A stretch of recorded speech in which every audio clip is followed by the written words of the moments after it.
As recentes manifestações pelo Brasil, algumas com a participação do próprio presidente Jair Messias Bolsonaro, continuam repercutindo e uma próxima já está marcada para acontecer em outubro. Especialistas acreditam que atos a favor e contra o governo federal podem esquentar ainda mais a corrida eleitoral rumo ao Palácio do Planalto nas eleições 2022. Os discursos de Bolsonaro em Brasília e em São Paulo no feriado do 7 de setembro, durante atos do Dia da Independência, despertaram opiniões divergentes entre autoridades em relação aos limites da democracia.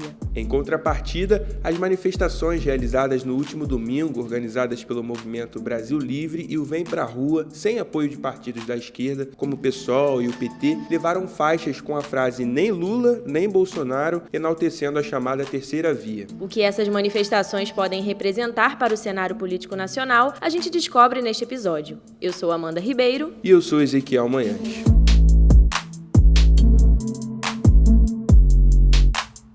Com faixas e cartazes pedindo a destituição de ministros do Supremo Tribunal Federal, apoiadores do presidente Bolsonaro voltaram a defender o sistema de voto impresso que já foi rejeitado pela Câmara. Na ocasião, o presidente subiu o tom do discurso e fez ameaças ao STF e a membros da Corte, em especial ao ministro Alexandre de Moraes.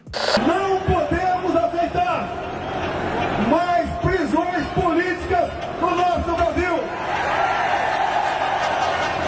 Ou o chefe desse poder enquadra o seu, ou esse poder pode sofrer aquilo que nós não queremos. Aqui, na Praça dos Três Poderes, juramos respeitar a nossa Constituição. Quem age fora dela se enquadra ou pede para sair. Bolsonaro disse até que não cumpriria mais decisões de Moraes, que é relator do inquérito que apura a divulgação de informações falsas. Mas, dias depois, divulgou nota oficial em tom conciliador, garantindo que nunca teve nenhuma intenção de agredir qualquer um dos poderes. Bom, as entrevistas que fizemos com o cientista político Paulo Bahia, da UERJ, e com a colunista do Infoco e promotora de justiça criminal Érica Figueiredo, nos mostram muito sobre essa polarização entre a direita, representada por Bolsonaro, e a esquerda, liderada pelo ex-presidente Lula. A forte guerra política, instalada ainda quando Lula estava preso, cresceu ainda mais após a anulação das condenações do ex-presidente. Na opinião de defensores do governo, essa questão, atrelada, nas palavras de apoiadores, abre aspas, aos excessos do STF e possíveis cassações de liberdades, fecha aspas, são motivadoras desses processos. Muito se fala sobre presidente, se os movimentos eram de apoio ou não.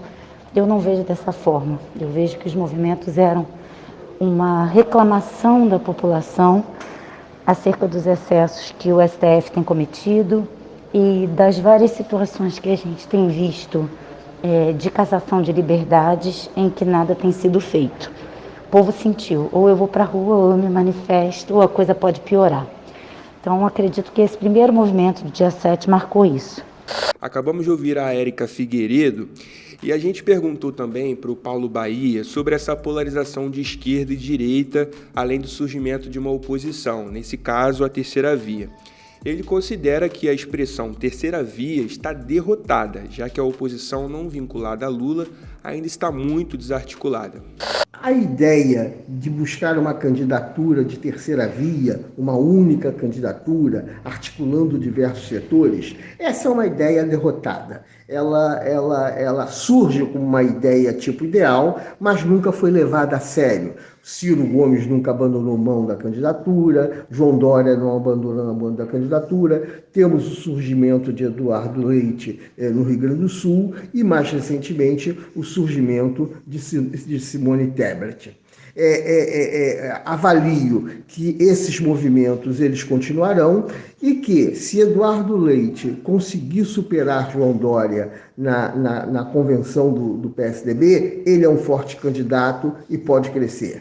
No último dia 12, capitais do país registraram manifestações organizadas por movimentos políticos e com participação de entidades como a União Nacional dos Estudantes e algumas centrais sindicais. A adesão foi menor do que as anteriores. Érica defende que o país desacostumou a ter um regime conservador. Acho que o movimento do final de semana passado O movimento contra o presidente foi um movimento muito esvaziado. Não vi muita gente na rua e acho que foi um movimento realmente de represália ao que aconteceu no dia 7. Mas também não vi muito eco nesse movimento. O que eu acredito o Brasil há muitos anos não tinha um movimento conservador forte. Esse movimento começou a se formar a partir de 2013, houve um despertar. A rede social teve muita influência nesse papel e acho que a partir de agora o povo não aceita mais ser conduzido de qualquer maneira.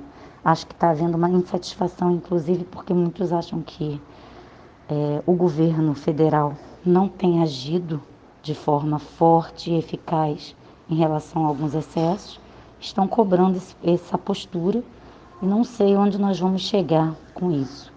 Mas acredito que não vai haver uma terceira via nas eleições do ano que vem. Acho que vai continuar havendo essa polarização, direita e esquerda. Uma nova pesquisa eleitoral do Atlas Político revela que a aprovação do presidente Jair Bolsonaro segue em queda, mas com um ritmo de desaceleração. A mudança de velocidade se deve à base sólida que o governo mantém, segundo a publicação. Apesar da opinião de que uma terceira via não teria tanta força, o cientista político Paulo Bahia destaca o fato de que, além das manifestações não dizerem exatamente o que vai acontecer em outubro de 2022, ainda há a chance do cenário mudar com a possibilidade de um impeachment do presidente. Elas são um esquenta, como se diz nos blocos de carnaval. Elas começam a se preparar para a modificação dos cenários. O que nós vamos ter é que essas manifestações vão fortalecer candidaturas diferentes, que estão hoje num nível de aceitação abaixo de Lula e Bolsonaro, e elas poderão fortalecer também Lula ou fortalecer Bolsonaro. O importante é que as manifestações estão acontecendo em cima de pautas concretas de defesa da democracia. Vamos ter que aguardar para saber quais cenários serão possíveis e como isso vai se desenhar.